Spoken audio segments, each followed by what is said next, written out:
खुलुमबाय बडलेण्ड बुब्लिनि स्टुडिअ आं द राजीव बसुमतारी लोगोसे बडलेण्ड बुब्लिनि नायगिरि गासैनि थामखौ बरायबाय आरो बे समाव बडलेण्ड बुब्लि खौरांनि गेजेरजों मोनसे खौरां फोसावनो सानदों।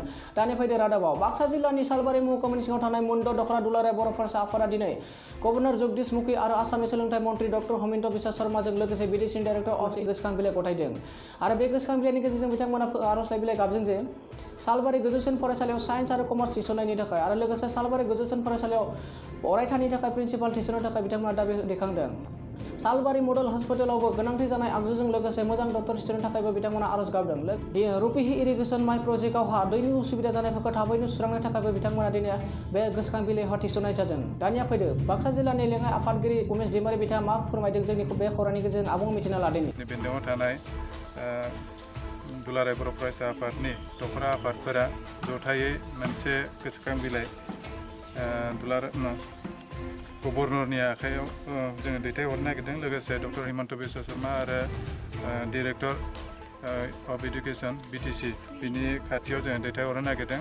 बे दैथायहरनायाव दाबिया बेनो, गिबियाव जोंनो जिहेथु सालबारियाव मोनसेल' कलेज दङ, बे प्रभिन्सियेलाइज कलेज गभर्नमेन्ट कलेज, बे कलेजाव जोंनो साइन्स आरो कमार्सखौ इन्ट्रडिउस खालामनांगौ। मानो होनबा गोदान निति आयेनाव गोदान इडुकेसन आयेनाव साइन्स कमार्स आर्ट्स जथायै जोङो फरायसाफोरा फरायनो हायो, जिखुनु साबजेक्टखौ लानो हायो। दा बे साबजेक्टफोरा जाहाथे बे कलेजावबो जाहाथे जों मोननो हायो, बिनि थाखाय जोङो दाबि दैखांदों।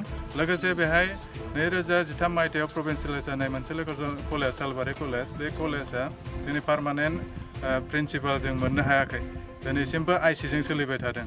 जोङो नुबोदों आइसिजों सोलिबाय थानाय मोनसे कलेजआ गोबां जेंना थायो। बिनि थाखायनो बे मेम'रेन्डामनि गेजेरजों जोङो बेखौ दाबि खालामदों जाहाथे बे पार्मानेन्ट प्रिन्सिपाल जोंनो मोननो हायो। बेखौ डक्टर हेमन्त बिश्व शर्मा इडुकेसन मिनिस्टारनि खाथियाव जोङो दाबि दैखांदों। बिनि उनावबो जोंहा बेहाय मडेल हस्पिटाल दङ सालबारियाव, मोनसेल' मडेल हस्पिटाल सालबारि साब डिभिजननि। बेहाय जोंनो फुल स्टाफ नांगौ, मोनफ्रोमबो स्पेसियलिस्ट डक्टर जोंनो नांगौ। बेहाय जों नुबोदों गायसनजेननायनिफ्रायनो बेहाय मोजां डाक्टर जोङो मोननो हायाखै आरो गोबां बिथिङाव बेहाय रायजोनि जि सेवा खालामनांगौ बे सेवा खालामनो हानाय जायाखै। बिनि थाखायनो थाबैनो जाहाथे बेखौ डाक्टरफोरखौ दैथायहरो, बिनि थाखाय जोङो दाबि दैखांदों।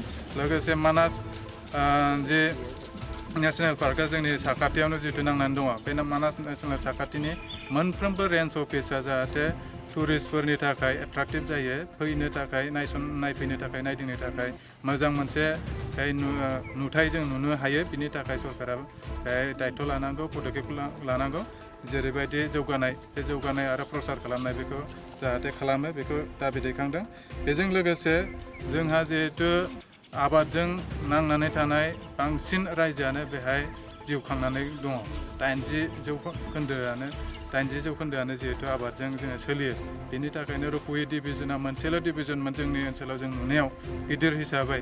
बे रुपुहि डिभिजन इरिगेसन डिभिजना प्रजेक्टआ दिनै एकदम गाज्रि अबस्थायाव।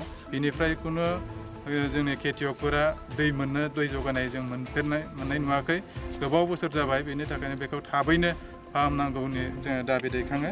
बेनि अनगायैबो जोंनाव जे हा खुरखानाय, दैज्लांबा जोंनि बे गुबैयै मोनथाम दैमा दङ, बुगामारि, बोरसि दैमा, लोगोसे रुपुहि दैमा।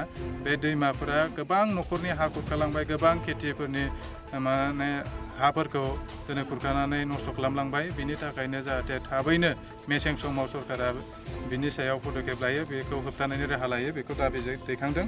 बेनि उनाव 2003 मायथाइनि बिटिसि मोनफुंनायनि उनाव जोंनि सालबारिया साब डिभिजन बेहाय डिक्लेयार जादों। सालबारि साब डिभिजन डिक्लेयार जानायनि उनाव 2005 मायथाइनिफ्राय बे सालबारि साब डिभिजना मोनसे साब डिभिजनाल सेन्टार दङ। बे सेन्टारा दिनैसिमबो गोबां अफिसा 12 मासाव 12 मास, बोसोरसेयानो बन्द' जादों। खायसे अफिस दङ जायफोर अफिसा गोबाङानो आइसिजों इनचार्जआव सोलिदों। दा बे इनचार्जजों सोलिनाय अफिसनिफ्राय जोङो रायजो राजाफोरा मोजाङै जे सार्भिस मोननांगौ बेखौ मोननो हायाखै। बिनि थाखायनो बेहाय जोङो फुल स्टाफ जाहाथे जायो, बिनि थाखाय सरकारनि खाथियाव, गभर्नरनि खाथियाव जोङो दाबि खालामदों। दा बेखिनियानो जोंनि दाबि। बिटिसि खुंथाया जोबनो थांबाय, आथिखालाव गभर्नरा खुंबाय थादों। नाथाय गभर्नरा माबायदि दैबानाजों जेंना जानायफोरखौ एसेबां मावदों बा मावाखै होनना फोरमायदों?